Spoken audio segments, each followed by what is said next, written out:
En 1851, Victor Hugo est recherché par la police. Sa tête est mise à prix. On promet 25 000 francs pour celui qui le capturera.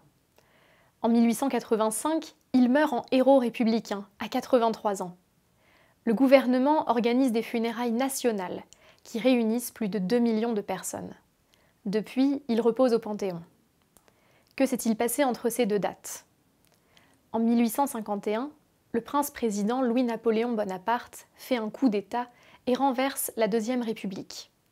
Le Second Empire est proclamé en 1852 et s'effondre en 1870, permettant l'avènement de la Troisième République.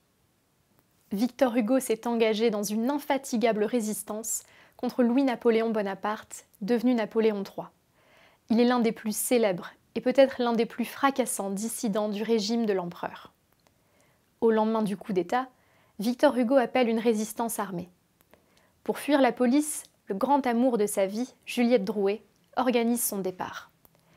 Il arrive à Bruxelles le 12 décembre 1851 avec un faux passeport au nom de Jacques-Firmin Lanvin, imprimeur. Mais Hugo ne tient pas en place et publie le pamphlet Napoléon le Petit. Le gouvernement belge se méfie de lui et tient à préserver de bonnes relations avec la France. Quelques mois plus tard, il est mis à la porte. Commence alors son deuxième exil, dans l'île anglo-normande de Jersey, où il arrive en août 1852. Mais Victor Hugo récidive.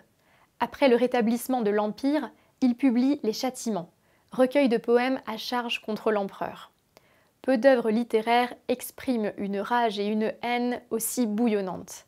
Il assaille son ennemi d'injures dont certaines feraient rougir le capitaine Haddock, perroquet, pirate ou encore chacal. Il est également très critique vis-à-vis de la reine Victoria, qui est proche de Napoléon III. Dès lors, l'île de Jersey le considère comme trop subversif et une fois de plus, il est mis dehors. Il arrive alors à Guernesey, une île voisine, en octobre 1855 où il restera 15 ans.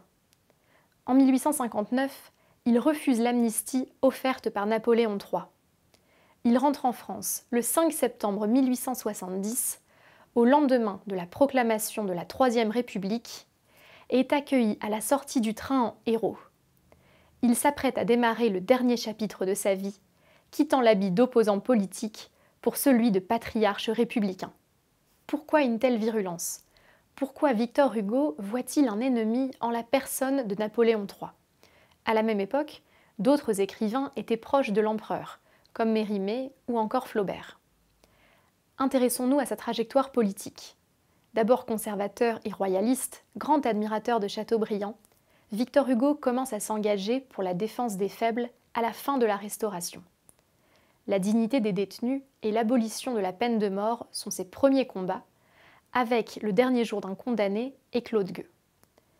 Par la suite, sa trajectoire politique est guidée par un amour grandissant pour le peuple, qui culmine dans son œuvre avec Les Misérables, publié en 1862.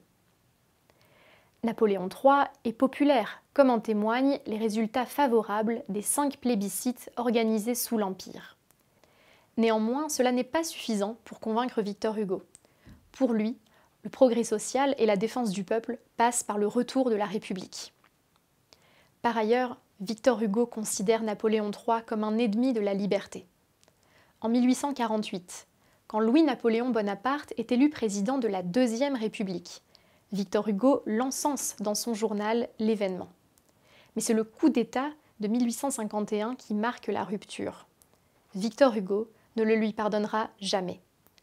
À la fin des Châtiments, il annonce un futur meilleur, après Napoléon III. En 1859, il refuse l'amnistie et déclare « Quand la liberté rentrera, je rentrerai ». Un autre élément explique cette guerre des mots qui a duré presque 20 ans. Remontons l'arbre généalogique et intéressons-nous à l'oncle de Napoléon III, le héros d'Austerlitz, Iéna, Wagram, Napoléon Ier. Victor Hugo fait partie des écrivains ayant employé leur talent pour rendre grâce à Napoléon Ier.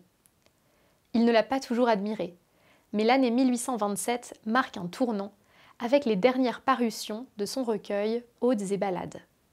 La 7e ode, qui s'intitule « À la colonne de la place Vendôme », est un poème à la gloire de Napoléon et de la bataille d'Austerlitz. 2 ans plus tard, il publie Les Orientales, qui racontent l'empreinte laissée par Napoléon en Égypte. Dans le poème, lui, il affirme son allégeance à l'empereur. Toujours lui, lui partout, ou brûlant ou glacé, son image sans cesse ébranle ma pensée. Il verse à mon esprit le souffle créateur. En 1830, il plaide en faveur du retour des cendres de Napoléon. Ainsi peut-on lire, dans Le Retour de l'Empereur, dans le recueil La légende des siècles, « Vous cependant, tandis qu'une pompe sacrée mènera par la ville un cortège inouï, et que tous croiront voir revivre à votre entrée un monde évanoui. Tandis qu'on entendra, près du dôme où des ombres gardent tous les grands noms dont Paris se souvient, rugir les vieux canons, comme des dogues sombres quand le maître revient. » Pourquoi Victor Hugo oppose-t-il autant l'oncle et le neveu? Il compare les coups d'État conduits par les 2 hommes pour s'installer durablement au pouvoir. Il estime que le coup d'État du général Bonaparte, le 18 Brumaire, n'a pas été aussi violent que celui de Louis-Napoléon Bonaparte, le 2 décembre 1851.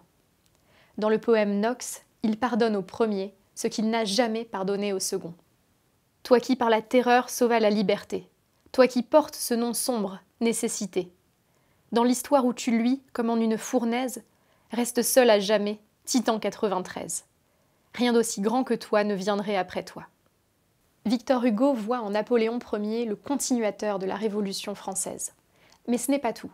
Il voit aussi en lui la stature, la destinée et la fin tragique d'un héros antique. De quoi séduire un esprit de grand écrivain. Dans le recueil Les Châtiments, on peut ainsi lire, dans le poème Expiation, « Ô Waterloo, je pleure et je m'arrête, hélas, car ces derniers soldats de la dernière guerre furent grands.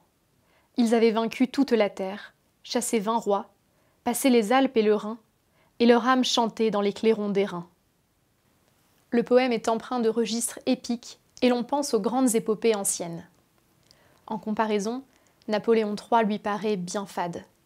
Dans ses textes polémiques, il ne cesse de le comparer à son oncle.